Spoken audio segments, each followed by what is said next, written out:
नमस्कार साथियों, कैसे हैं आप सभी। भारतीय प्राचीन इतिहास के एक और नए अध्याय में आप सभी का स्वागत है। दोस्तों, आज हम देखने वाले हैं जैन धर्म के बारे में। और इसके पहले हमने देखा था बौद्ध धर्म को बहुत ही अच्छी तरीके से। तो आइए आज हम जैन धर्म की शुरुआत करते हैं। इसमें हम देखेंगे पहले तीर्थंकर भगवान ऋषभ देव जी को, जिनको ही हम आदिनाथ कहा करते थे। फिर 23वें तीर्थंकर हमारे पारसनाथ जी थे, जिनका एम्बलम सिंबल स्नेक था। फिर हमारे 24वें तीर्थंकर भगवान महावीर स्वामी, जिनका सिंबल हमारा लायन था, सिंह था। तो ये सारी चीजें हम एक एक करके आज देखेंगे। जैन की काउंसिल देखेंगे, इनके आर्ट्स, स्कल्पचर, सारी चीजें हम देखेंगे। दिगंबर जैन, श्वेतांबर जैन क्या होते हैं। चलिए तो शुरू करते हैं। सबसे पहले मैं आपको एक चीज बताता हूँ। जो हमारे जैन धर्म के भाई लोग होते हैं, ये फॉलोअर होते हैं, ये लोग जय जिनेन्द्र से ग्रीट करते हैं, एक दूसरे को अभिवादन करते हैं। इसका मतलब होता है जिनेन्द्र, जिन मतलब जिसने अपनी इंद्रियों पर वश पा लिया हो। मतलब आंतरिक आंतरिक जो अपनी वो होती है, इच्छाएं होती, डिजायर होती, मोह होती है, जिस व्यक्ति ने इस पर कंट्रोल कर लिया है, वही, इसीलिए हम जय जिनेन्द्र से अभिवादन करते हैं। नेक्स्ट मोस्ट इंपॉर्टेंट चीज आती है दोस्तों, ये है हमारे भगवान महावीर स्वामी जी। फिर नेक्स्ट आता है हमारा, ये है हमारा सम्मेश शिखर। सम्मेश शिखर की दोस्तों अगर मैं आपसे बात करूं, तो जैन धर्म के हिसाब से सम्मेश शिखर सबसे पवित्र स्थान है उन लोगों के लिए, सबसे होलीएस्ट प्लेस है। ये हमारा झारखंड में है। इसके बारे में हम डेप्थ में पढ़ेंगे आगे चलकर बहुत अच्छी तरीके से। नेक्स्ट आता है दोस्तों, मुद्दे की बात में आते हैं कि हमारा जो जिन शब्द होता है, इसका मतलब होता है इंद्रियों पर विजय करने वाला। और नेक्स्ट आता है हमारा दोस्तों कि मुख्य उद्देश्य इनका होता है मोक्ष की प्राप्ति करना, खुद को लिबरेट करना। और नेक्स्ट आता है ये लोग कर्म और पुनर्जन्म पर विश्वास करते हैं। दोस्तों, हमने बौद्ध धर्म पे पढ़ा था कि बौद्ध धर्म जो होता है हमारा, वो ईश्वर पर विश्वास नहीं करता है। हमने सांख्य दर्शन के बारे में मैंने आपको बताया था कि जब सिद्धार्थ ग्रह त्याग किए थे, अपना घर छोड़े थे, तो वो उनको सबसे पहले गुरु मिलते हैं आलार कलाम, जिन्होंने उनको सांख्य दर्शन की शिक्षा दी थी और शून्यवाद की शिक्षा दी थी। तो सांख्य दर्शन हमारा जैनिज्म भी फॉलो करता है, इसीलिए ये लोग भी ईश्वर पर विश्वास नहीं करते हैं। लेकिन हमारा एक बहुत बड़ा डिफरेंस यहां पर आता है दोस्तों, कि जो हमारा बौद्ध धर्म था वो आत्मा पर विश्वास नहीं करता है, दैट इज ये बिलीव नहीं करते हैं सोल के ऊपर। लेकिन जो हमारा जैन धर्म होता है वो आत्मा पर विश्वास करता है, ये लोग सोल पर विश्वास करते हैं। और एक चीज जो दोनों में कॉमन है वो है कि ये दोनों हमारे क्या बोलते हैं कि रीबर्थ पर विश्वास करते हैं। तो ये चीज आपको याद रखना है, मतलब पुनर्जन्म पर विश्वास करते हैं ये दोनों धर्म। तो ये चीज आपको याद रखनी है। और मोस्ट इंपॉर्टेंट चीज है दोस्तों कि जो हमारा जैन धर्म है मुख्यतः प्राकृत भाषा से डील करता है, मतलब इनकी मुख्य भाषा है प्राकृत भाषा। और जैन बौद्ध धर्म में हमने पढ़ा था कि उनकी मुख्य भाषा है पाली भाषा। ये चीज आपको याद रखनी है। नेक्स्ट मोस्ट इंपॉर्टेंट आता है दोस्तों हमारा कि जैन शब्द बना है जिन से, जिसका मतलब होता है विजेता। और कहाँ का विजेता, मतलब क्या चीज जीती उसने, अपनी इंद्रियों को जीता है ना। काम, वासना, मोह, है ना, क्रोध, ये सारी चीजें जिसने जीत ली है वो होता है हमारा जिन, मतलब होता है कॉन्करर। नेक्स्ट आता है दोस्तों हमारा मोस्ट इंपॉर्टेंट कि जैन संतों को ही निग्रंथ कहा जाता है। और प्रथम तीर्थंकर हमारे ऋषभ देव जी थे,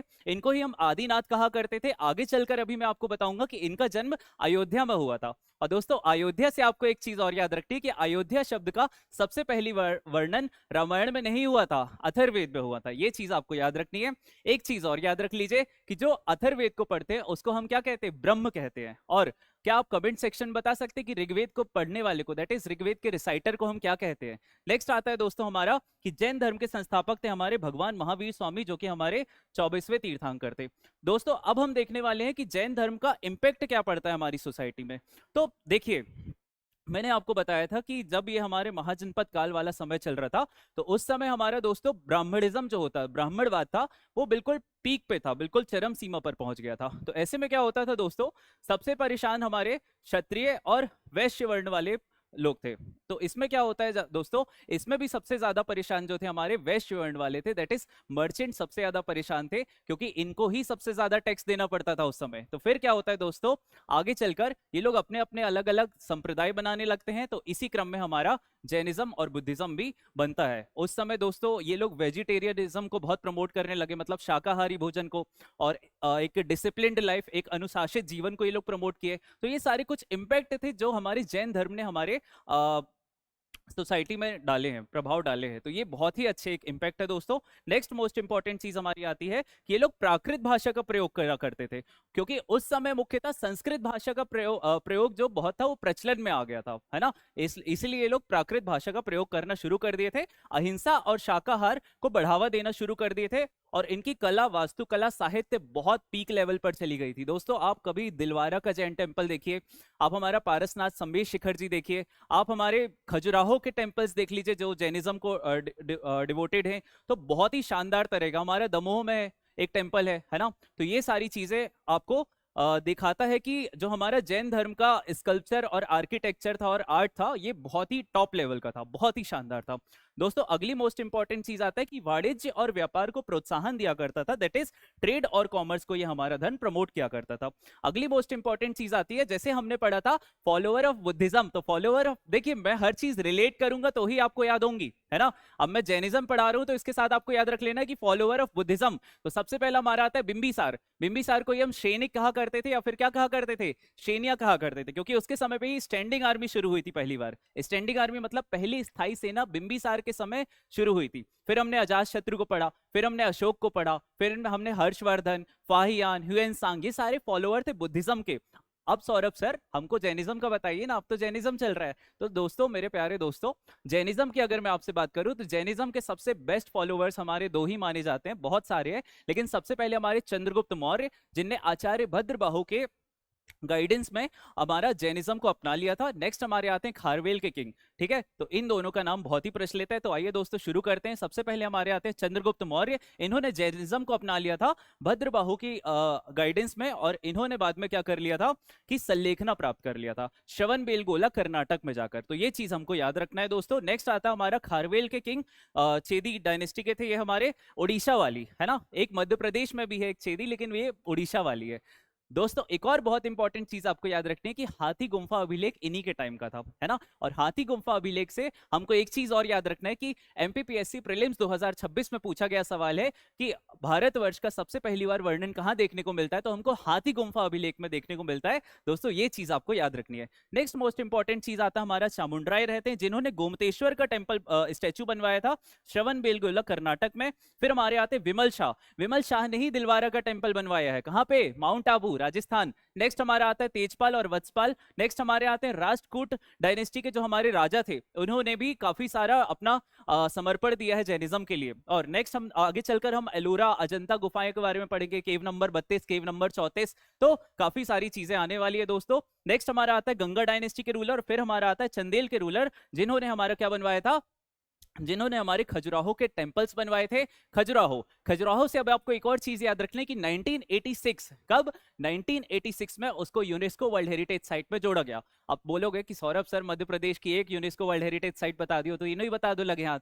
तो सबसे पहले आती है हमारी खजुराहो, 1986 में उसको जोड़ा जाता है। फिर हमारी आती सांची जो कि रायसेन में है, 1989 में उसको जोड़ा जाता है यूनेस्को वर्ल्ड हेरिटेज साइट में। फिर हमारी आती है भीमबेटका, जिसको 2003 में यूनेस्को वर्ल्ड हेरिटेज साइट में जोड़ा जाता है। दोस्तों ये चीज भी याद रख लीजिएगा। अब हम आते हैं 24 तीर्थंकर में। अगर 24 तीर्थंकर की मैं आपसे बात करूं तो सबसे पहले हमारे रहते हैं ऋषभनाथ, जिनको ही हम आदिनाथ के नाम से जानते हैं। और दोस्तों बहुत इंपॉर्टेंट चीज होती है सिंबल्स, तो आपको सिंबल भी याद रखने। तो हमारे जो पहले तीर्थंकर थे भगवान ऋषभनाथ, उनका सिंबल था बुल, उनका जो हमारा प्रतीक चिन्ह था वो था सांड। तो ये चीज आपको याद रखनी है। ऑक्स, ऑक्स बोल लो, बुल बोल लो, सांड बोल लो, ठीक है। तो ये चीज आपको याद रखनी है। अब देखो सब तो याद होंगे नहीं, है ना, और करना भी नहीं है। और अजीत नाथ का आप याद रख लीजिए, एलिफेंट था। मोस्ट इंपॉर्टेंट अब हमारे यहां से आता है, तो देखिए हमारे आते हैं नामीनाथ, इनका रहता है ब्लू लोटस। ब्लू लोटस को ही दोस्तों हम बोलते हैं नीलकमल, क्या बोलते हैं, नीलकमल बोलते हैं। ये चीज आप याद रखिएगा।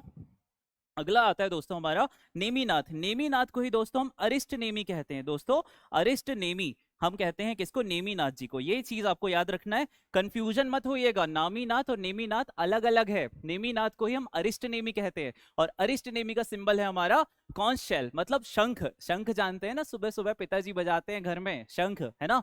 चलिए तो ये चीज तो हो गई हमारी क्लियर। दोस्तों अगली चीज हमारी जो आती है वो आपको एक चीज और याद रखनी है कि जो हमारा ऋग्वेद है ना, ऋग्वेद में हमारे दो जैन तीर्थंकरों का वर्णन देखने को मिलता है। तो सबसे पहले हमारे कौन रहते हैं, सबसे पहले हमारे रहते हैं ऋषभनाथ, भगवान ऋषभनाथ, जिनको ही हम आदिनाथ कहते हैं। सबसे पहला वर्णन हमको उनका देखने को मिलता है, और दूसरा हमको अरिष्ट नेमी का वर्णन देखने को मिलता है हमारे ऋग्वेद में। दोस्तों अरिष्ट नेमी से आपको एक चीज और याद रखना है कि हमारे श्री कृष्ण भगवान के चचेरे भाई लगा करते थे, है ना, मतलब ये उनके कजन ब्रदर लगा करते थे। तो ये चीज भी आपको याद रखना है ना। तो ये बहुत इंपॉर्टेंट चीजें हो गई। नेक्स्ट आते हैं हमारे 23वें तीर्थंकर। 23वें तीर्थंकर है हमारे भगवान पारसनाथ। अब आप समझ रहे होंगे कि मैं हर किसी के पहले भगवान क्यों लगा रहा हूँ, क्योंकि दोस्तों लगाना है, क्योंकि इनको उपाधि मिल चुकी है उन सारी उनकी, है ना, दिव्य है, ये सारे अलौकिक शक्तियां हैं ये सारी। तो दोस्तों अगले हमारे आते हैं 23वें तीर्थंकर भगवान भगवान पारसनाथ, जिनका एम्बलम, जिनका प्रतीक चिन्ह स्नेक है, सर्प है। और अगर मैं आपसे इनकी बात करूं तो इनका जन्म वाराणसी में हुआ था। इनके बारे में अब हम अच्छे से देखते हैं। और 24वें तीर्थंकर जी को तो हम बहुत अच्छे से डेप्थ में देखेंगे, भगवान महावीर स्वामी जी के बारे में। भगवान महावीर स्वामी जी की अगर मैं आपसे बात करूं तो उनके पिताजी का नाम सिद्धार्थ था और माता जी का नाम था त्रिशला। और इनकी वाइफ का नाम था यशोदा और इनकी बेटी का नाम था प्रियदर्शिका और इनके जमाली इनके दामाद थे। और एक चीज और याद रखने की, जमाली आगे चलकर इनके क्या बनते हैं, पहले शिष्य बनते हैं और जमाली के साथ ही इनका पहला विवाद हो जाता है। तो एक चीज और आती है क्वेश्चन कि इनका 3 लोगों के साथ विवाद हुआ था, वो 3 चीज मैं अभी आपको आगे चलकर पढ़ाऊंगा, तो जुड़े रहिए। तो दोस्तों अगला नेक्स्ट मोस्ट इंपॉर्टेंट चीज हमारी आती है, सबसे पहले आते हैं हमारे पहले तीर्थंकर भगवान ऋषभनाथ। ऋषभनाथ को ही दोस्तों हम आदिनाथ के नाम से भी जाना करते थे। और इनका सिंबल मैंने आपको बताया, प्रतीक चिन्ह इनका बुल है, जिसको हम बेल के नाम से जानते हैं। और इनको दोस्तों कैवल्य ज्ञान की प्राप्ति बेनियन वृक्ष से नीचे हुई है। कहाँ हुई है? बेनियन वृक्ष से नीचे इनको कैवल्य की प्राप्ति हुई है। तो ये चीज आपको याद रखनी है। दोस्तों अगला आता है मोस्ट इंपॉर्टेंट चीज कि इनको मोक्ष की प्राप्ति अष्टपद में हुई है। ये कहाँ पे है? माउंट कैलाश में है। तो ये चीज आपको याद रखनी है, बहुत इंपॉर्टेंट है ये, अष्टपद जगह का नाम आपको याद रखना है। अगली मोस्ट इंपॉर्टेंट चीज आती है कि इनका जन्म कहाँ हुआ है। तो मैंने आपको बताया था इनका जन्म हुआ है अयोध्या में, और अयोध्या में इनका जन्म हुआ है और इनके पिताजी का नाम था नाभीराज। तो ये भी आपको याद रखना है, बहुत इंपॉर्टेंट है। और अयोध्या का दोस्तों मैंने आपको बताया था कि इसका सबसे पहली बार वर्णन अथर्ववेद में देखने को मिलता है। तो ये चीज आपको याद रखनी है। अगला दोस्तों हमारा आता है, अगले नेक्स्ट मोस्ट इंपॉर्टेंट चीज हमारी आती है पारसनाथ जी के बारे में कि इनका, हमारे फिर आते हैं 23वें तीर्थंकर, 23rd तीर्थंकर आते हैं भगवान पारसनाथ। सबसे इंपॉर्टेंट ये भी है, इनका जन्म होता है दोस्तों वाराणसी में। और वाराणसी का मैंने आपको बताया था वरुणा और 80 नदी को मिलाकर हमारा बनता है वाराणसी। तो ये चीज आपको याद रख लेना है। और अगली मोस्ट इंपॉर्टेंट चीज आती है दोस्तों इनके बारे में कि इनका जो प्रतीक चिन्ह है, जो इनका सिंबल है, वो है हमारा सर्प, स्नेक है। ये चीज भी आपको याद रखना है। देखिए कुछ मत याद रखिए इनके बारे में, एक चीज, 2 चीजें याद रख लीजिए। सबसे पहले इनका प्रतीक चिन्ह, इनका प्रतीक चिन्ह है हमारा सर्प, सर्प को ही हम स्नेक बोलते हैं। सेकेंड मोस्ट इंपॉर्टेंट चीज दोस्तों इनसे आपको याद रखनी है कि इन्होंने 4 महाव्रत दिए थे, है ना? कौन कौन से? सत्य, अहिंसा, अपरिग्रह और अस्तेय। मतलब ये 4 चीजें किसने दी? हमारे भगवान पारसनाथ जी ने दी है। तो सौरभ सर, हमने तो पंच महाव्रत पढ़ा था कहीं पे, तो पंच महाव्रत किसने दिया है? तो पंच महाव्रत दिया है हमारे भगवान महावीर स्वामी जी ने। उनने 5वें नंबर पे ब्रह्मचर्य, दैट इज सेलिबेसी, सेलिबेसी को जोड़ लिया था। ये चीज आपको याद रखनी है। अगली मोस्ट इंपॉर्टेंट चीज देखिए, मैंने आपको बताया कि 4 महाव्रत दिए हैं। सबसे पहला अहिंसा, फिर सत्य, फिर आस्तेय, फिर अपरिग्रह। तो आइए फिर से देखते हैं, हम पढ़ रहे हैं 23वें तीर्थंकर भगवान पारसनाथ जी के बारे में। इनका प्रतीक चिन्ह है सर्प और राजा अश्वसेन इनके पिताजी का नाम था। और वाराणसी काशी में इनका जन्म होता है। इन्होंने 4 महान व्रतों का उपदेश दिया था, जिसको हम बोलते हैं अहिंसा, सत्य, आस्तेय और अपरिग्रह। और नेक्स्ट मोस्ट इंपॉर्टेंट चीज आती है कि धातकी वृक्ष के नीचे इनको कैवल्य ज्ञान की प्राप्ति हुई थी। और सम्मेश शिखर, सम्मेश शिखर इन्हीं के नाम पर पड़ा है, आपको पता होगा ना, सम्मेश शिखर, कई लोग उसको शिखर जी भी बुलाते हैं, तो वो पारसनाथ जी के नाम पर पड़ा है। ये चीज आपको याद रखनी है। नेक्स्ट मोस्ट इंपॉर्टेंट तो आता है कि वो हमारे झारखंड वाले रीजन में सिचुएटेड है। और अगला हमारा आता है कि इन्होंने अहिंसा, सत्य, अस्तेय और अपरिग्रह दिया। अहिंसा का मतलब आपको हिंसा नहीं करनी है, सत्य बोलना है। अस्तेय का मतलब do not steel, do not steel मतलब आपको चोरी नहीं करनी है। और अपरिग्रह मतलब है कि कंसोलिडेट मत करो। कंसोलिडेट मतलब होता है कि आप संग्रह करके मत रखिए, इकट्ठा करके मत रखिए कोई भी चीज, है ना। और अगला दोस्तों हमारे मोस्ट इंपॉर्टेंट आते हैं भगवान महावीर स्वामी जी। अब भगवान महावीर स्वामी जी की मैं आपसे कितनी ही तारीफ करूं, क्या ही करूं, अलौकिक व्यक्तित्व, मतलब बहुत ही शानदार। तो अगर मैं आपको भगवान महावीर स्वामी जी की बात करूं तो इनका जन्म होता है हमारे कुंडाग्राम में। कुंडाग्राम कहाँ पे है दोस्तों? वैशाली में है। 599 बीसी या फिर 540 बीसी पे डिस्प्यूट है, तो आप बस कुंडाग्राम वैशाली याद रखिए। नेक्स्ट मोस्ट इंपॉर्टेंट चीज आती है कि इनके पिताजी का नाम, तो इनके पिताजी का नाम था सिद्धार्थ, इनकी माता जी का नाम था त्रिशला, ये चेतक की बहन थी। नेक्स्ट मोस्ट इंपॉर्टेंट चीज आती है दोस्तों हमारे कि इनकी वाइफ का नाम, तो इनकी वाइफ का नाम था यशोदा, इनकी बेटी हुई थी, बेटी का नाम था प्रियदर्शिका, और इनके दामाद का नाम था, मैंने आपको बताया, जमाली। और बहुत इंपॉर्टेंट चीज, इनका सिंबल, तो इनका सिंबल है दोस्तों लायन। क्या है? लायन, सिंह है, कंफ्यूज मत होइएगा किसी और चीज से, ठीक है। चलिए, तो ये चीज हमारी क्लियर हो गई। 24वें तीर्थंकर है, पिताजी का नाम सिद्धार्थ है, माताजी त्रिशला है, वाइफ यशोदा है, बेटी प्रियदर्शिका है, और इनका सिंबल सिंह है, और कुंडाग्राम वैशाली में इनका जन्म होता है। नेक्स्ट वो दोस्तों अगली चीज हमारी आती है कि अब मैं इनकी अगर मैं आपसे बात करूं, तो जैसे भगवान गौतम बुद्ध ने, सिद्धार्थ ने 29 वर्ष की आयु में अपना गृह त्यागा था, उसी प्रकार इन्होंने भी 30 वर्ष की आयु में अपने गृह को त्यागा था। लेकिन गौतम बुद्ध को, मतलब सिद्धार्थ को, 29 वर्ष की आयु में गृह त्यागे थे, लेकिन 35 वर्ष की आयु में ज्ञान की प्राप्ति हुई थी, है ना। उरुवेला बोध गया में हमने ये चीज पढ़ी थी। लेकिन इनकी मैं अगर आपसे बात करूं, तो 30 वर्ष की आयु में इन्होंने गृह त्यागा था अपना, और 42 वर्ष की आयु, दैट इज 42 ईयर की एज में इनको क्या हुआ था? कैवल्य की प्राप्ति हुई थी। तो ये चीज आपको याद रखनी है। जब ये अपना गृह त्याग रहे थे, दूसरी आपको एक और चीज याद रखनी है, तो ये अपने बड़े भाई नंदीवर्धन को बता कर गए थे कि अब मैं ये सांसारिक सुखों से, इन सब चीजों से आगे बढ़ रहा हूं, और अब मैं अपना गृह त्याग रहा हूं। तो उनको नंदीवर्धन ने ही बोला कि ठीक है, अब आप चले जाइए। तो दोस्तों ये चीज आपको याद रखनी है। नेक्स्ट मोस्ट इंपॉर्टेंट चीज मैंने आपको बताया था कि इनके सन इन लॉ, इनके दामाद जी तो जो थे वो जमाली थे, और इनको पावापुरी बिहार में क्या होता है? मोक्ष की प्राप्ति होती है। तो ये चीज भी दोस्तों आपको याद रखनी है, बहुत इंपॉर्टेंट है। अगला हमारा आता है, इन्हें पंच महाव्रत दिए थे, मैंने आपको बताया था, अहिंसा, सत्य, अहिंसा, सत्य, अस्तेय, अपरिग्रह और ब्रह्मचर्य। तो ये 5 चीजें आपको याद रखनी है। मैं अगर पूछूं कि 4 महाव्रत किसने दिए थे, तो हमारे भगवान पारसनाथ जी ने दिए थे। लेकिन पंच महाव्रत किसने दिए थे? तो पंच महाव्रत हमारे भगवान महावीर स्वामी जी ने दिए थे। दोस्तों ये चीज आप याद कर लीजिएगा। बहुत इंपॉर्टेंट चीज अब आती है हमारी कि कैवल्य की प्राप्ति इनको 42 वर्ष की आयु में होती है। किस वर्ष की आयु में होती है? 42 वर्ष की आयु में होती है, साल वृक्ष के नीचे होती है। देखो कितना कुछ कंफ्यूजन का भी चीज है ना। कंफ्यूजन क्यों? क्योंकि भगवान गौतम बुद्ध का जन्म साल वृक्ष के नीचे हुआ था, लेकिन भगवान महावीर स्वामी जी को ज्ञान की प्राप्ति, दैट इज कैवल्य, कहां पर हुआ था? हमारे साल के वृक्ष नीचे हुआ था। कंफ्यूज बिल्कुल नहीं होना है। लेकिन हमारे भगवान गौतम बुद्ध जी को जो था, हमारे ज्ञान की प्राप्ति कहां होती है? तो पीपल के वृक्ष के नीचे होती है, जिसको हम बोधि ट्री कहते हैं। तो ये चीज भी आपको याद रखनी है। और उनको कहां पर होती है? उरुवेला बोध गया में होती है। क्या? 35 वर्ष की आयु में 49 डेज की कड़ी तपस्या के बाद। और इनको कितनी कड़ी तपस्या के बाद? 12 सालों की कड़ी तपस्या के बाद इनको कैवल्य की प्राप्ति होती है। काफी लोग कंफ्यूज हो रहे होंगे यार, सॉरी बोल रहा हूं फिर से, है ना, क्योंकि आप जब तक रिलेट नहीं करोगे एक दूसरे को, तो आपको नहीं बनेंगी चीजें, है ना। लेकिन समझिए, कोशिश करिए समझने की। एक बार नहीं, 2 बार इस लेक्चर को देखोगे तो सब बनने लगेगा, है ना। और बुद्धिज्म और जैनिज्म का इससे बाहर एक टॉपिक नहीं आएगा, इसकी गारंटी मैं दे रहा हूं।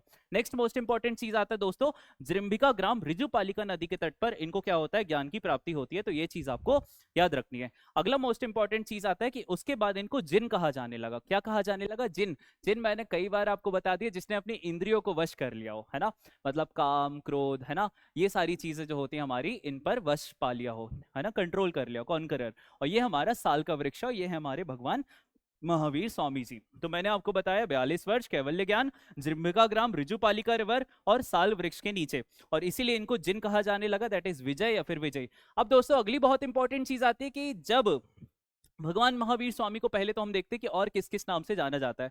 तो भगवान महावीर स्वामी को दोस्तों सबसे पहले तो वर्धमान के नाम से जाना जाता है। किस नाम से? वर्धमान के नाम से। फिर आता है हमारा अरहत के नाम से भी जाना जाता है, निर्ग्रंथ के नाम से भी जाना जाता है, हमारा केवलिन के नाम से भी जाना जाता है, और जिन के नाम से भी जाना जाता है। तो ये सारी चीजें आपको याद रखना है, ये सारे हमारे प्यारे भगवान महावीर स्वामी जी के नाम है। तो सबसे पहला दोस्तों हमारा आता है वर्धमान। वर्धमान मतलब होता है जो निरंतर आगे बढ़ता रहता है ना। फिर हमारा आता है जिन। जिन मतलब कौन होता है? जिसने अपनी काम, क्रोध, लोभ, मोह एवं विकारों पर विजय प्राप्त की हो। तो ये चीज आपको याद रखनी है। अगला दोस्तों मोस्ट इंपॉर्टेंट हमारा क्या आता है? महावीर। महावीर मतलब कौन होता है? जिसके अंदर वीरता और साहस भरी हुई हो। मतलब कौन? जो बहुत करेजियस होते हैं, वो होते हैं हमारे महावीर। वीर बोलते हैं ना, वीरों के वीर, महावीर, है ना। चलिए नेक्स्ट हमारे आते हैं दोस्तों केवलिन। केवलिन मतलब क्या होता है? जिन्होंने कैवल्य ज्ञान प्राप्त किया हो। और नेक्स्ट मोस्ट इंपॉर्टेंट चीज आती अरहत। मतलब इन्होंने सांसारिक बंधन जो होते हैं ना, वर्ल्डली बॉन्डेजेस, उनको तोड़ दिए हैं, इसीलिए इनको अरहत कहा जाने लगा। तो आपको मैं आशा करता हूं कि सारी चीजें याद हो रही होंगी। इनकी टीचिंग सबसे पहली क्या होती है? नॉन वायलेंस, मतलब आपको अहिंसा वाला चीज है ना। फिर सत्य, फिर अस्तेय, अपरिग्रह, सेलिबेसी मतलब होता है ब्रह्मचर्य, फिर हमारा क्या आता है, फिर हमारा आता है कर्म और रिवर्थ। कर्म पर हमारा जैन धर्म स्पेशल इंफोसिस देता है, बहुत ज्यादा जोर देता है, ये चीज आपको याद रखनी है। नेक्स्ट मोस्ट इंपॉर्टेंट हमारा आता है सिंपल और डिसिप्लिन लाइफ, सरल और अनुशासित जीवन आपको जीना है भैया, मत पड़ो दुनिया की चकाचौंध में, बहुत सरल जीवन जीजिए, है ना। और नेक्स्ट आता है हमारा अहिंसा परमो धर्मा, इनका हमारा मोटो है, मतलब वायलेंस तो अपन को करना नहीं है बॉस, है ना। आगे चलकर हम दिगंबर श्वेतांबर जैन को बहुत अच्छे से पढ़ेंगे, है ना, उसमें हमको सारी चीजें और क्लियर हो जाएंगी। नेक्स्ट मोस्ट इंपॉर्टेंट चीज आती है दोस्तों कि मैं अगर आपसे बात करूं तो इनकी मुख्य भाषा जो थी हमारी प्राकृत भाषा थी, प्राकृत भाषा इनकी मुख्य भाषा थी। नेक्स्ट मोस्ट इंपॉर्टेंट चीज आती है कि सबसे पहले डिसाइपल, सबसे पहले जो शिष्य थे हमारे भगवान महावीर स्वामी के, वो उनके दामाद जमाली बनते हैं, और सबसे पहला डिसएग्रीमेंट, सबसे पहला मतभेद भी जमाली के साथ होता है। नेक्स्ट आता है दोस्तों हमारा चंपा सबसे पहले उनकी शिष्या बनती हैं, क्या बनती हैं, शिष्या बनती हैं, फीमेल डिसाइपल, है ना।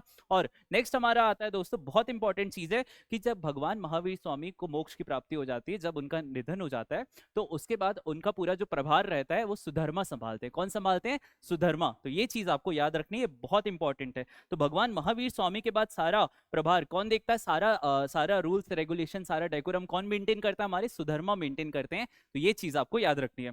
अगला मोस्ट इंपॉर्टेंट दोस्तों हमारा आता है कि सबसे पहले हम मतभेद देखते हैं। तो मतभेद सबसे पहला मैंने आपको बताया किसके साथ होता है, जमाली के साथ होता है। फिर किसके साथ होता है, दूसरा मतभेद हमारा होता है तिसगुप्त के साथ होता है। और मोस्ट इंपॉर्टेंट जो मतभेद रहता है हमारा, वो मखलीपुत्र गोशाला के साथ रहता है, जिसने आजीविका सेक्ट को बनाया था। किस सेक्ट को बनाया था, आजीविका सेक्ट को बनाया था। आजीविका सेक्ट में दोस्तों मैं आगे चलकर आपको बताऊंगा कि जो हमारे अशोक थे, अशोक ने आजीविका सेक्ट वालों के लिए एक वो बराबर केव्स बनवाई थी। बराबर केव्स कहां पर, बिहार में बनवाई थी। तो ये चीज भी आपको याद रखना है, आजीविका केव से। कौन सी केव्स, बराबर केव्स।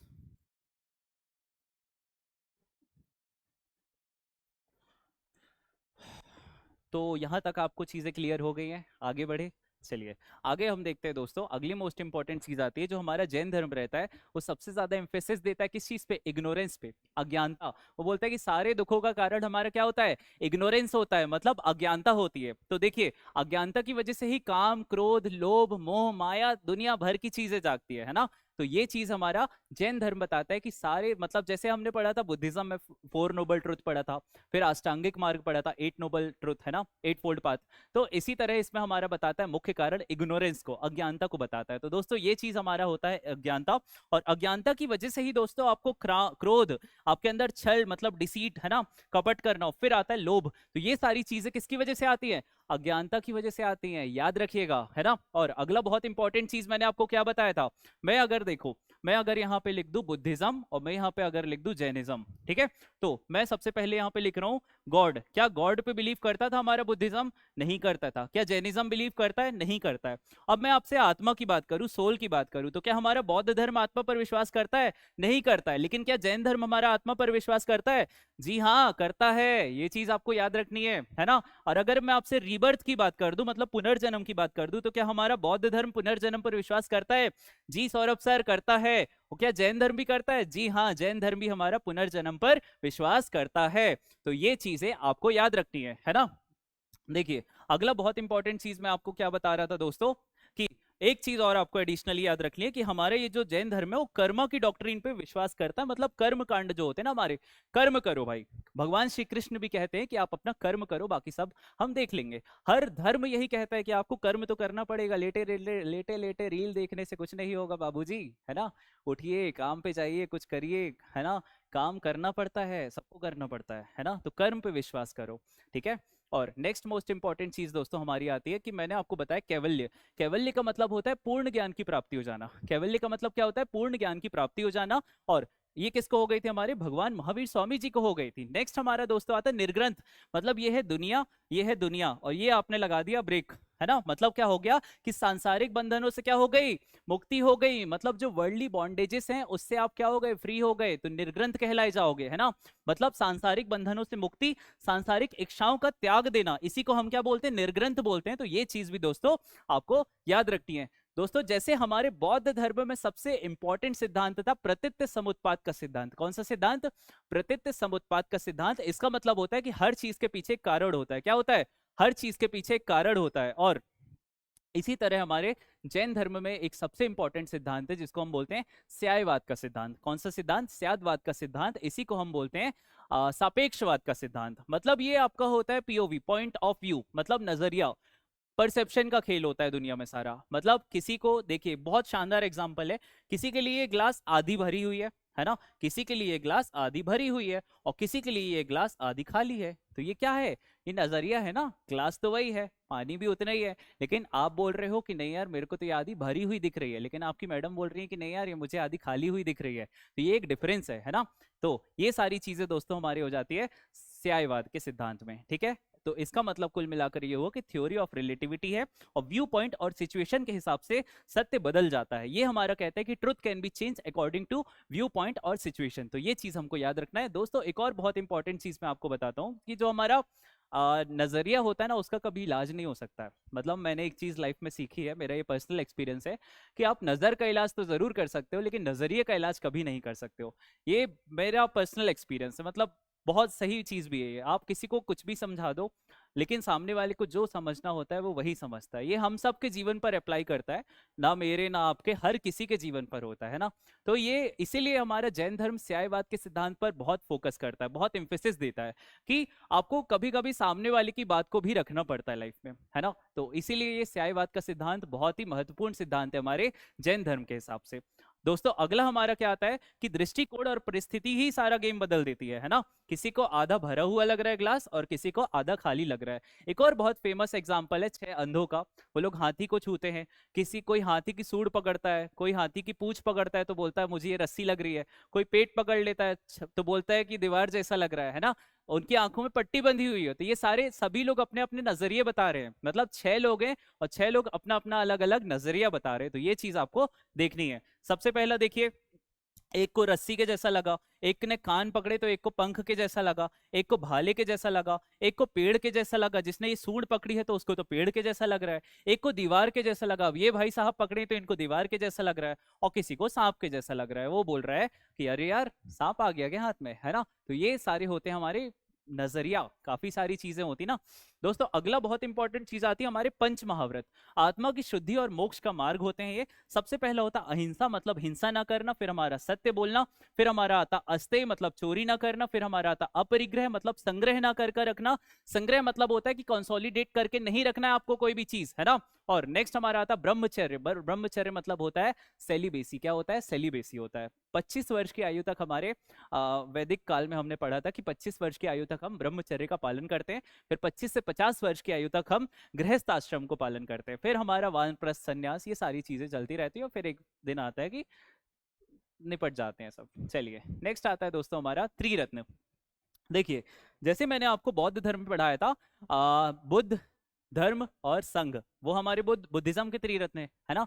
और इसके हमारे कौन होते हैं? सम्यक दर्शन। सबसे पहला क्या आता है दोस्तों? हमारा सम्यक दर्शन। फिर हमारा क्या आता है? सम्यक ज्ञान। और फिर हमारा आता है सम्यक चरित्र, मतलब सही आचरण। तो ये चीज हमको देखनी है किसमें? जैनिज्म में। बुद्धिज्म में क्या पढ़ा था हमने? बुद्धम शरणम गच्छामि, संघम शरणम गच्छामि और धर्मम शरणम गच्छामि। लेकिन इसके त्रिरत्न हमारे कौन से जैनिज्म के दोस्तों? सम्यक दर्शन, सम्यक ज्ञान और सम्यक आचरण, मतलब सम्यक चरित्र। तो ये चीजें आपको याद रखनी है। नेक्स्ट मोस्ट इंपॉर्टेंट चीज दोस्तों हमारी आती है क्या? कि पर्युषण पर्व। जैसे पर्युषण पर्व, जैसे हम लोग बुद्धिज्म में देखते हैं कि बुद्धिज्म में सबसे इंपॉर्टेंट हमारा क्या होता है? वैशाख पूर्णिमा होता है। क्यों? क्योंकि भगवान बुद्ध का उस दिन जन्म हुआ था, भगवान गौतम बुद्ध को उस दिन ज्ञान की प्राप्ति हुई थी, और उसी पर्व में भगवान गौतम बुद्ध का महापरिनिर्वाण हुआ था।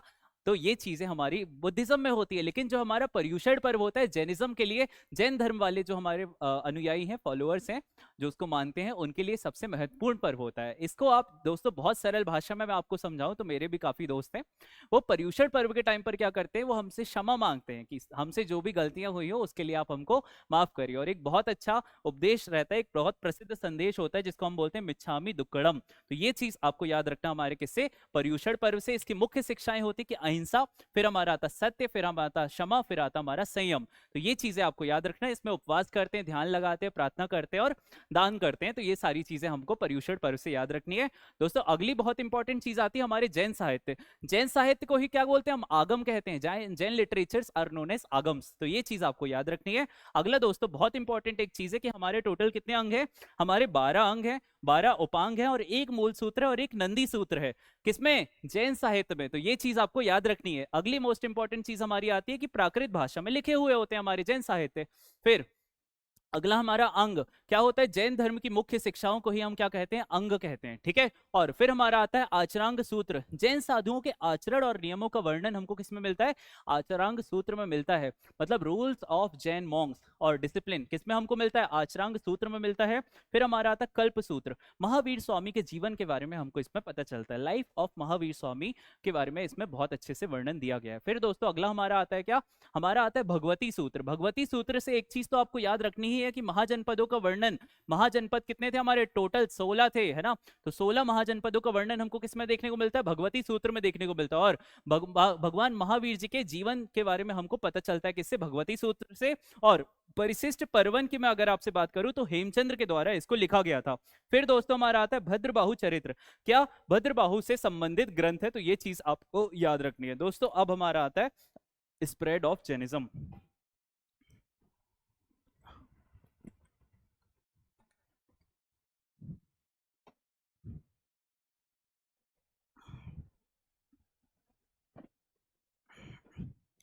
तो देखिए स्प्रेड ऑफ जैनिज्म मतलब हमारा जो जैन धर्म है वो फैला कैसे, मतलब उसका मतलब डिवीजन कैसे हुआ, ये चीज हम पहले देख लेते हैं।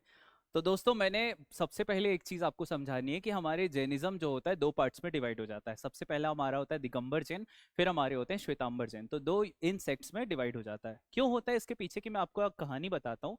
ये आपको दिख रहा होगा भारत देश के नक्शे में एक मगध वाला रीजन। दोस्तों मगध में क्या आता है?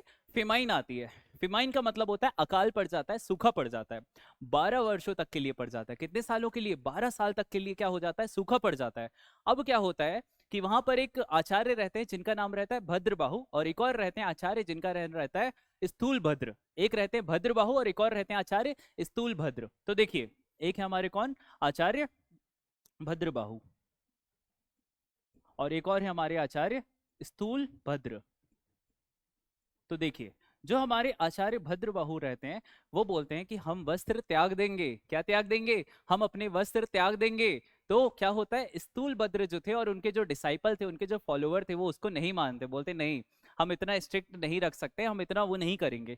लेकिन जो फिर हमारे आचार्य भद्रबाहु रहते हैं वो उनके और स्थूल भद्र के बीच में एक छोटा सा डिस्प्यूट हो जाता है। तो जिसकी वजह से क्या होता है, हमारे जो आचार्य भद्रबाहु रहते हैं वो अपना पूरी कम्युनिटी को कहाँ ले जाते हैं? साउथ इंडिया की तरफ ले जाते हैं। मुख्यतः कर्नाटक वाला रीजन था, साउथ इंडिया वाला रीजन रहता है, वहां की तरफ पलायन कर लेते हैं, है ना। और जो हमारे स्थूल भद्र रहते हैं ये हमारे यहीं पर रह जाते हैं। कहाँ पर? मगध वाले रीजन में ही रह जाते हैं। तो ऐसे में क्या होता है, तो जो हमारे आचार्य भद्रबाहु थे, भद्रबाहु दिगंबर जैन के क्या बनते हैं? फाउंडर बनते हैं। तो हमारी दिगंबर जैन जो आपको मिलेंगे दोस्तों वो साउथ वाले रीजन में मिलेंगे। कहाँ मिलेंगे? साउथ वाले रीजन में मिलेंगे। तो ये चीज आपको याद रखनी है। फिर हमारे आते हैं श्वेतांबर जैन। ऐसे आप स्थूल भद्र याद रख लीजिए, ऐसे श्वेतांबर जैन याद रख लीजिए। तो वो हमारे मगध वाले रीजन, मतलब ये जो हमारा नॉर्दर्न पार्ट है, सेंट्रल पार्ट है इस वाले। फिर आपको गुजरात राजस्थान वाले रीजन में हमारे श्वेतांबर जैन वाले देखने को मिल जाएंगे।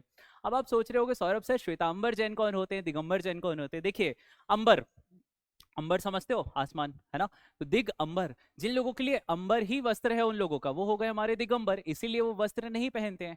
क्या नहीं पहनते? इसलिए वो नेकेड रहते हैं, वस्त्र नहीं पहनते। हमारे कौन? दिगंबर जैन। ठीक है, आपने काफी बार देखा होगा उनको चलते हुए, है ना।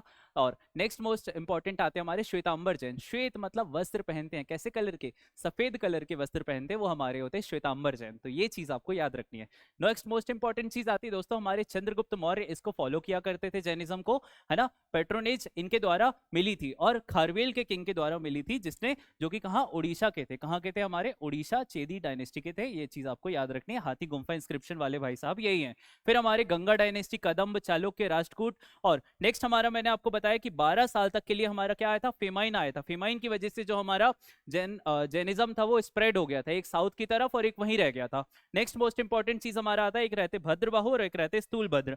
चलिए नेक्स्ट मोस्ट इंपॉर्टेंट चीज दोस्तों हमारी आती है कि सेक्ट्स ऑफ जैनिज्म। तो हमारे एक दिगंबर होते, एक हमारे श्वेतांबर होते हैं। क्या आया था हमारा? मैंने आपको पूरी कहानी बताई। फेमाइन आया था मगध में जो कि 12 सालों तक चला। तो हमारे जो भद्रबाहु रहते हैं वो अपने फॉलोअर्स को लेकर कहाँ? साउथ इंडिया की तरफ पलायन कर लेते हैं। साउथ इंडियन फॉलोअर्स बहुत स्ट्रिक्ट रूल्स फॉलो करते हैं, बहुत स्ट्रिक्ट रूल्स। इवन वो स्लीपर्स भी नहीं पहनते हैं, वो चप्पल भी नहीं पहनते हैं, क्योंकि उनकी वजह से किसी को आहत ना पहुंच जाए, एक चींटी को भी उनकी वजह से एक दिक्कत ना हो जाए। सोचिए इतने अच्छे तरीके से वो लोग फॉलो करते हैं इस चीज को, तो ये बहुत सोचने की बात है दोस्तों, है ना। और नेक्स्ट मोस्ट इंपॉर्टेंट चीज आती है, जो नॉर्थ इंडिया में रह गए थे वो व्हाइट क्लोथ्स पहनते थे, है ना। तो ये आपको दिख रहे होंगे, ये हमारे होते हैं दिगंबर और ये आते हैं हमारे श्वेतांबर। श्वेत मतलब होते हैं हमारे सफेद वस्त्र पहनते हैं, है ना। चलिए नेक्स्ट आता है दोस्तों हमारा कि अब हम सबसे पहले किसको देखेंगे, दिगंबर जैन को देखेंगे। दिगंबर जैन की अगर मैं आपसे बात करूं तो इसके संस्थापक हमारे भद्रबाहु थे। बहुत इंपॉर्टेंट एक इसमें चीज आती है दिगंबर जैन में कि ये लोग को लगता है कि महिलाएं मोक्ष को प्राप्त नहीं कर सकती हैं, और इसीलिए आपको याद रखना है कि महिलाएं संघ ज्वाइन नहीं कर सकती हैं, किसमें, दिगंबर वाले सेक्ट में। अगली बहुत इंपॉर्टेंट चीज आती है कि ये लोग भद्रबाहु की अध्यक्षता में साउथ इंडिया आ जाते हैं, ये चीज क्लियर हो गई। और एक और बहुत इंपॉर्टेंट चीज है कि जो हमारे मॉन्क्स रहते हैं वो हमारे नेकेड रहते हैं, इसका मतलब हुआ कि जो हमारे मुनि रहते हैं वो नग्न रहते हैं। यूपीएससी सिविल सर्विसेज का पूछा गया एक और सवाल है दोस्तों, मैं आपको बता देता हूं कि जो हमारे इसकी ब्रांचेस है वो थोड़ा सा पूछा गया था। तो एक होती गुमनाम पंथ और एक होता हमारा तोता पंथ, तो ये चीज आपको याद रखना है हमारे दिगंबर वाले सेक्ट से। और अगर हम मेजर सब ब्रांचेस की बात करें तो हमारा होता है मूल संघ, फिर हमारा होता है विस्पंथ, फिर हमारा होता है तारा पंथ विच इज वेरी इंपॉर्टेंट, और फिर होता हमारा समय पंथ। तो ये चीज भी आपको याद रखनी है। अगला आता है दोस्तों हमारा कि ये बिलीव करते हैं कि विमेन कैन नॉट अटेन मोक्ष, ये लोग मानते हैं कि महिलाएं मोक्ष की प्राप्ति नहीं कर सकती हैं। और बहुत इंपॉर्टेंट एक और अगर चीज मैं आपसे बताऊं कि जो हमारे दिगंबर जैन रहते हैं ये पंच महाव्रत को फॉलो करते हैं। कितने महाव्रतों को, पंच महाव्रत। सौरभ सर पंच महाव्रत किसने दिया था, भगवान महावीर स्वामी जी ने दिया था, लेकिन 4 महाव्रत किसने दिए थे, हमारे भगवान पारसनाथ जी ने दिया था। सिंबल लायन किसका सिंबल है, हमारे 24वें तीर्थंकर जी का है। स्नेक किसका है, 23वें वाले का है। ऑक्स बुल सांड किसका है, पहले वाले का है ना। तो ये सारी चीजें भी आपको याद रखनी है। तो दिगंबर आपको क्लियर हो गए, है ना ये लोग। इसका चलिए अभी हम डिफरेंस देखते हैं। फिर अगले आते हैं हमारे श्वेतांबर जैन। कौन से जैन आते हैं, श्वेतांबर जैन आते हैं। तो जो हमारे श्वेतांबर जैन होते हैं ये लोग वस्त्र पहनते हैं कैसे, सफेद कलर के। अध्यक्ष कौन थे, मतलब फाउंडर कौन थे इसके, हमारे स्थूल भद्र थे। और स्थूल भद्र किस वाले रीजन में ही रह गए, नॉर्दर्न वाले रीजन में ही रह गए। मुख्यतः ये लोग मानते हैं कि महिलाएं मोक्ष प्राप्त कर सकते हैं, इसलिए महिलाओं को संघ में एंट्री अलाउ है, ये चीज भी आपको याद रखनी है। अगली बहुत इंपॉर्टेंट चीज आती है कि ये लोग सिर्फ 4 महाव्रत के बारे में मानते हैं। किसको, कितने महाव्रत फॉलो करते हैं, 4। मतलब ये लोग ब्रह्मचर्य को फॉलो नहीं करते हैं। किसको फॉलो नहीं करते हैं, सेलिबेसी, ब्रह्मचर्य को फॉलो नहीं करते, ये चीज आपको याद रखनी है। अगला आता है दोस्तों हमारा कि अलाउ विमेन टू अटेन मोक्ष, ये चीज हमारी हो गई। और इनकी मेजर सब ब्रांचेस की मैं अगर आपसे बात करूं तो हमारा आता है मूर्ति पूजा, स्तनवासी और थेरापंथी, आपको याद रखना है, जिसमें कि थेरापंथी सबसे ज्यादा इंपॉर्टेंट है। अगला दोस्तों हमारा क्या आता है, डिफरेंस देख लेते हैं। तो इस डिफरेंस की अगर मैं बात करूं तो Shvetambar, Shvetambar S for Shvetambar, S for Sthulabhadra, तो ये चीज आपको याद रखनी है। और हमारे दिगंबर भद्रबाहु। चलिए नेक्स्ट हमारा क्या आता है, ये डिसिप्लिन लाइफ करते हैं फॉलो। और ये लोग कैसे रहते हैं, स्ट्रिक्ट और एसेटिक लाइफ को फॉलो करते हैं। स्ट्रिक्ट मतलब होता है बहुत मतलब बहुत कठोर जीवन रहता है, बहुत ज्यादा अनुशासित जीवन रहता है ना। और इन लोगों का एक डिसिप्लिन लाइफ रहती है। और इनका क्या होता है दोस्तों, विमेन कैन अटेन मोक्ष और विमेन कैन नॉट अटेन मोक्ष, ये चीज आपको याद रखनी है। फिर विमेन, ये लोग व्हाइट क्लोथ्स पहनते हैं, ये लोग नेकेड रहते हैं, नग्न अवस्था में रहते हैं। और संघ ज्वाइन कर सकती महिलाएं, महिलाएं संघ ज्वाइन नहीं कर सकती। और गुजरात और राजस्थान वाले रीजन में हमारा कौन है, श्वेतांबर है। और कर्नाटक और सेंट्रल इंडिया वाले रीजन में हमारे कौन है, हमारे दिगंबर जैन है। तो यहाँ पे हमारा कॉन्सेप्ट क्लियर होता है, श्वेतांबर और दिगंबर जैन। कोई डाउट होगा अभी तो कैसे बताओगे, है ना, कमेंट में बता देना, कोई बात नहीं। फिर अगला क्या आता है दोस्तों हमारा, फर्स्ट बुद्ध। अब हम देखेंगे जैन काउंसिल। मैंने आपको बताया था बुद्धिस्ट काउंसिल्स के बारे में। तो हमारी 4 बुद्धिस्ट काउंसिल्स हुई थी, 4 बौद्ध संगीतियां हुई थी। सबसे पहली कहाँ हुई थी, राजगृह, फिर वैशाली, फिर पाटलिपुत्र, फिर कश्मीर। अजात शत्रु, फिर कालाशोक, फिर अशोक, फिर कनिष्क। ये सब चीजें याद है कि नहीं है भाई, अभी तो पढ़े थे पिछले क्लास में, है ना। फिर कब होती है, 483 BC, 383 BC, 250 BC, first century. कौन, अजात शत्रु, कालाशोक, अशोक और कनिष्क। कनिष्क किस वंश के थे, कुषाण वंश के थे। भैया ये सब चीजें रट लो। जैन काउंसिल की अगर मैं आपसे बात करूं तो सबसे पहले कहां होती है, 300 बीसी में। कब होती है, पाटलिपुत्र में होती है। और स्थूल भद्र इसके अध्यक्ष रहते हैं। तो ये चीज आपको याद रखना है। इसमें कंपाइलेशन होता है, संकलन होता है 12 अंगों का, ठीक है। किसमें, फर्स्ट जैन काउंसिल में। कहां होती है सौरभ सर, पाटलिपुत्र में होते हैं। और इसके अध्यक्ष कौन रहते हैं, स्थूल भद्र रहते हैं। दोस्तों एक चीज और याद रख लेना आप जैन काउंसिल से, कि इसमें जैन काउंसिल में क्या होता है कि ये मुख्यतः हमारे जो श्वेतांबर जैन होते हैं ना, ये उन्हीं लोगों के इर्द गिर्द रहती है, मतलब उन्हीं लोगों के ओरिएंटेड घूमती है ये पूरी, ठीक है। तो नेक्स्ट आता है हमारा क्या कि अर्धमगधी प्राकृत में हमारे 12 अंगों को क्या कंपाइल किया जाता है। फिर अगला आता है दोस्तों 6th सेंचुरी में हमारा सेकेंड जैन काउंसिल होती है वल्लभी गुजरात। और वल्लभी से मेरे को तो एक चीज याद आ गई है, वल्लभी यूनिवर्सिटी, वल्लभी विश्वविद्यालय भट्टारक के द्वारा बनवाया गया था क्या? हाँ, भट्टारक के द्वारा वल्लभी विश्वविद्यालय बनवाया गया था। कहाँ पे? गुजरात में, है ना, याद रखिएगा। और देवर्षि समाश्रण, है ना, क्या थे इसके अध्यक्ष थे, किसके? सेकेंड जैन काउंसिल के। और यहाँ पे 12 अंग और हमारे 12 उपंग का क्या हुआ था दोस्तों? कंपाइलेशन हुआ था। तो ये चीज हमारी हो जाती है क्लियर। अब दोस्तों बहुत इंपॉर्टेंट चीज आती है हमारे जैन टेम्पल्स के बारे में हम देखेंगे। हमारा जैनिज्म मोस्ट मतलब काफी हद तक अब कंप्लीट हो गया है। अब हम सिर्फ जैनिज्म के आर्ट और कल्चर के बारे में थोड़ा सा देख लेंगे। तो आर्ट्स के बारे में हम देखते हैं मुख्यतः। तो देखिए सबसे पहला तो दोस्तों हमारा आता है खजुराहो। खजुराहो से कुछ याद आए ना आए, लेकिन 1986 यूनेस्को वर्ल्ड हेरिटेज साइट, तो भैया खजुराहो देखो और दिमाग में आ जाना चाहिए कि सौरभ सर ने खजुराहो 1986, 1989 सांची और 2003 हमारा भीमबेटका को बताया था। अगली बहुत इंपॉर्टेंट चीज है दोस्तों कि जो हमारा खजुराहो के जैन टेम्पल है चंदेल वंश के द्वारा बनवाए गए थे। किसके द्वारा? चंदेल डायनेस्टी के रूलर्स के द्वारा बनवाए गए थे। अब देखिए ये 4 समूहों में डिवाइडेड है। एक हमारा नॉर्दर्न, फिर एक आता है सदर्न, फिर एक ईस्टर्न, फिर एक वेस्टर्न। लेकिन जो हमारा ईस्टर्न वाला है देखिए अच्छे से समझिएगा। मान लीजिए हमारा खजुराहो के समूह है टेम्पल्स का, तो हमारे एक नॉर्दर्न हो गया, एक वेस्टर्न हो गया, एक सदर्न हो गया, एक ईस्टर्न हो गया। तो जो हमारा ईस्टर्न वाला है ये वाला डेडिकेटेड है किसके लिए? जैनिज्म के लिए डेडिकेटेड है। तो ये चीज हमको याद रखनी है। अगला मोस्ट इंपॉर्टेंट चीज आता है दोस्तों हमारा क्या? अगला आता है हमारा कि अब हम देखते हैं सबसे पहले कि चंदेल रूलर्स के द्वारा 10th से लेकर 12th सेंचुरी के बीच में बनवाया गया था। नागर स्टाइल में बनवाया गया था। किस स्टाइल में बनवाया गया था? नागर। आपको ये दिख रहा होगा एक ऐसा टाइप का, है ना, ऐसा शेप रहता है नागर स्टाइल में। तो नॉर्थ इंडिया में नागर स्टाइल होता है, साउथ इंडिया में द्रविडियन स्टाइल होता है। नागर नॉर्थ ऐसा, लेकिन द्रविडियन कैसा रहता है? ऐसा रहता है ना। कैसा शेप रहता है द्रविडियन टेम्पल्स का? ऐसा रहता है ना। जो साउथ इंडिया में आपने काफी सारे मीनाक्षी टेम्पल देखा होगा, है ना, उड़ीसा के काफी सारे टेम्पल देखे होंगे, तमिलनाडु के टेम्पल देखे होंगे, तो वहां पे क्या होते हैं? ऐसा शेप होता है, द्रविडियन स्टाइल होता है ना।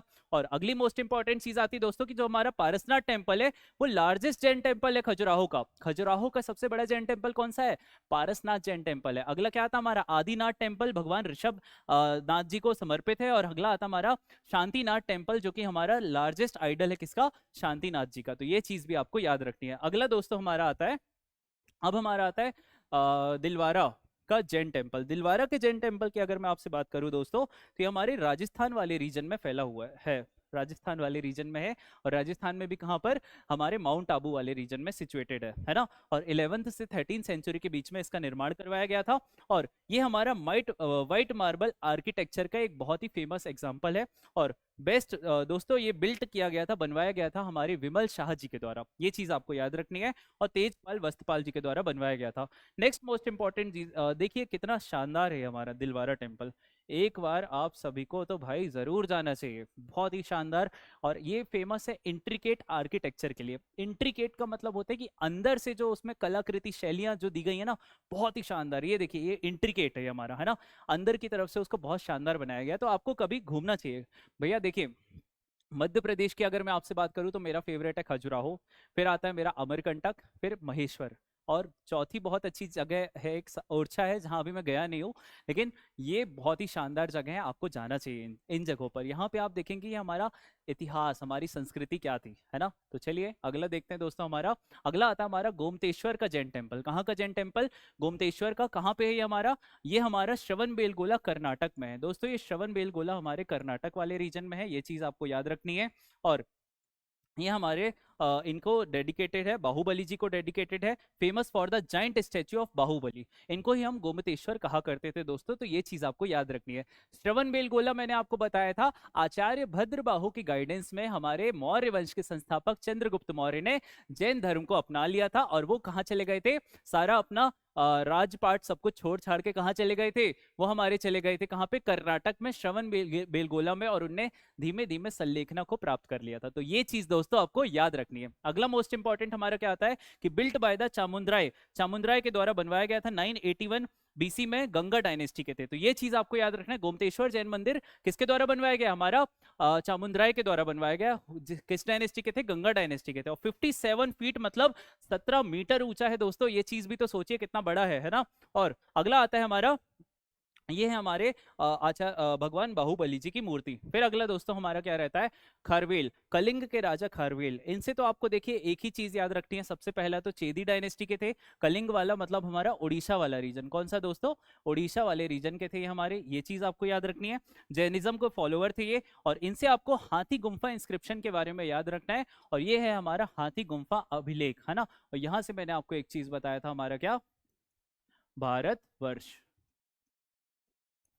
तो ये चीज आपको याद रखनी है दोस्तों। अगला बहुत इंपॉर्टेंट हमारा आता है, कौन सा टेम्पल, एलोरा की गुफाएं। एलोरा की गुफाएं हमारे कहाँ पे है, औरंगाबाद वाले रीजन में है। कहाँ पे है, औरंगाबाद वाले रीजन में है, जो कि आज के डेट में कहाँ पे है, महाराष्ट्र में है। ये चीज आपको याद रखना है। औरंगाबाद की अगर मैं आपसे बात करूं, देखिए ये कहाँ पे है, सबसे पहली बात तो हमारे महाराष्ट्र वाले रीजन में। कहाँ पे है, महाराष्ट्र वाले रीजन में है ये। फिर महाराष्ट्र, औरंगाबाद की अगर मैं दोस्तों आपसे बात करूं, तो अब इसको ही हम संभाजी नगर कहने लगे हैं। क्या कहने लगे हैं, संभाजी नगर के नाम से अब हम औरंगाबाद को जानने लगे हैं। तो ये चीज भी आपको याद रखनी है। Aurangabad is now known as Sambhaji Nagar. Sambhaji कौन थे, छत्रपति शिवाजी महाराज के पुत्र थे क्या, बताइएगा थोड़ा सा, है ना। और नेक्स्ट आता है दोस्तों, जो केव नंबर 30 से लेकर 34 है, वो हमारा काफी सारी गुफाएं हैं, है ना यहाँ पर। तो ये जो केव नंबर 30 से लेकर 34 है, ये डेडिकेटेड है हमारे जैनिज्म को। नेक्स्ट मोस्ट इंपॉर्टेंट चीज मैंने आपको बताई थी, राष्ट्रकूट वंश के द्वारा, राष्ट्रकूट पीरियड के टाइम पे ये बनवाई गई थी, है ना, एलोरा की गुफाएं। और जैन तीर्थंकरों को डेडिकेटेड है। ये कहाँ पे, हमारे महाराष्ट्र में है, 9th से 10th सेंचुरी के बीच में बनवाई गई थी।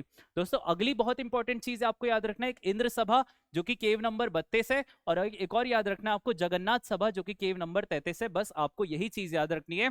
काफी लोगों से पूछा गया है काफी एग्जामों में, है ना, कि जगन्नाथ सभा कहाँ पर है। लोग आंख मूंद के कहा उड़ीसा लगाकर आ गए, बोले कि सिली मिस्टेक हो गई सर, छोटी सी गलती हो गई। तो भैया जगन्नाथ सभा कहाँ पर है, हमारे महाराष्ट्र में है, एलोरा केव्स में है। तो केव नंबर कौन सी है, 34 है कि 33 है, 33 है। ये चीज भी आपको याद रखनी है ना। और 32 किसके लिए, इंद्र सभा के लिए, और जगन्नाथ सभा के लिए कौन सी है, 33 है। अगला दोस्तों हमारा क्या आता है, मोस्ट इंपॉर्टेंट। अब एक और चीज आप देख लीजिए कि रनकपुर का जो टेम्पल है वो राजस्थान में है हमारे, है ना, 4 फेस्ड टेम्पल है ऋषभ देव जी का। और अगला हमारा आता है मंगा तुंगी का, कहाँ पे, हमारे महाराष्ट्र में है। और अगला हमारा आता है बसाड़ी का, जो है हमारे कर्नाटक में है। ये चीज आपको याद रखनी है दोस्तों। अगला हमारा सबसे इंपॉर्टेंट, मैंने आपको बताया था सबसे होलिएस्ट प्लेस पूरे जैन धर्म की, तो वो है हमारा सम्मेश शिखर। सम्मेश शिखर को ही हम पारसनाथ हिल्स भी कहते हैं, पारसनाथ पर्वत कहते हैं। नेक्स्ट मोस्ट इंपॉर्टेंट चीज दोस्तों हमारी आती है गिरिध, झारखंड वाले रीजन में सिचुएटेड है ये, इसको ही हम पारसनाथ हिल्स कहते हैं। और हमारे 24 तीर्थंकरों में से ऐसा माना जाता है कि जो 20 जैन तीर्थंकर थे वो यहीं पे मोक्ष की प्राप्ति उनको हुई थी। तो ये चीज आपको याद रखना है। और इसका नाम पड़ा है भगवान पारसनाथ जी के नाम पर, जो कि हमारे 23वें तीर्थंकर थे। और अगली बहुत इंपॉर्टेंट चीज आता है दोस्तों कि सम्मेश शिखर में ही हमारे पारसनाथ जी ने मोक्ष की प्राप्ति की थी। तो कहाँ पर है हमारे शिखर जी, गिरिधि, हमारे झारखंड वाले रीजन में है। और नेक्स्ट आता है हमारे 23वें तीर्थंकर भगवान पारसनाथ जी के नाम पर इसका नाम पड़ा है। फिर अगला क्या आता है, अगला आता है दोस्तों हमारा सेशन खत्म। तो एक चीज बहुत अच्छे से याद रखिए कि अहिंसा परम धर्म है ना, मतलब लड़ना झगड़ना तो है ही नहीं, लेकिन कब, फालतू में नहीं लड़ना झगड़ना है किसी से भी, है ना। और एक चीज और बहुत अच्छी मैं बोलता हूँ कि वीकनेस, स्ट्रेंथ विदाउट स्ट्रेंथ, बताऊंगा मैं वो आगे चलकर, अभी याद नहीं आ रहा है। और एक और क्या होता है, क्षमा सबसे बड़ा गुण है। और एक और आता है हमारा, दुनिया नहीं स्वयं पर विजय प्राप्त करिए। मतलब आप अपनी इंद्रियों पर विजय प्राप्त करिए, तो ही आप लाइफ में आगे बढ़ेंगे, तो ही आप जीतेंगे। हाँ मुझे याद आ गया, kindness without strength is weakness. क्या बोला मैंने, kindness without strength is weakness. देखिए आपको वायलेंस नहीं करना है, लेकिन आप में वायलेंस करने का मादा भी होना चाहिए, दम होनी चाहिए, नहीं तो ये दुनिया नहीं आपको छोड़ेगी। क्योंकि this world is only for the brave and warriors, है ना। वीर भोग्या वसुंधरा एक बहुत अच्छी भागवत गीता में हमारे जो श्री कृष्ण के द्वारा कहा गया है ना। तो क्या होता है, the world is only for the brave and courageous person, there is no place for a defeated soldier, है ना। इधर यू विन और यू डाई। ये जैनिज्म हमने पढ़ा, बहुत अच्छी चीज है, बहुत अच्छा धर्म है, मैं पर्सनली इसको बहुत मानता हूँ, है ना। आप लेकिन अभी ये चल रहा है कलयुग, है ना, तो आपको थोड़ा सा अपने हिसाब से भी चीजों को फॉलो करना पड़ेगा। ठीक है, थैंक यू सो मच दोस्तों, जय हिंद जय भारत। अगले सेशन में हम मिलते हैं, तो जुड़े रहिए, कमेंट सेक्शन बताइएगा कैसा लगा आपको ये video. Thank you so much, जय हिंद जय भारत।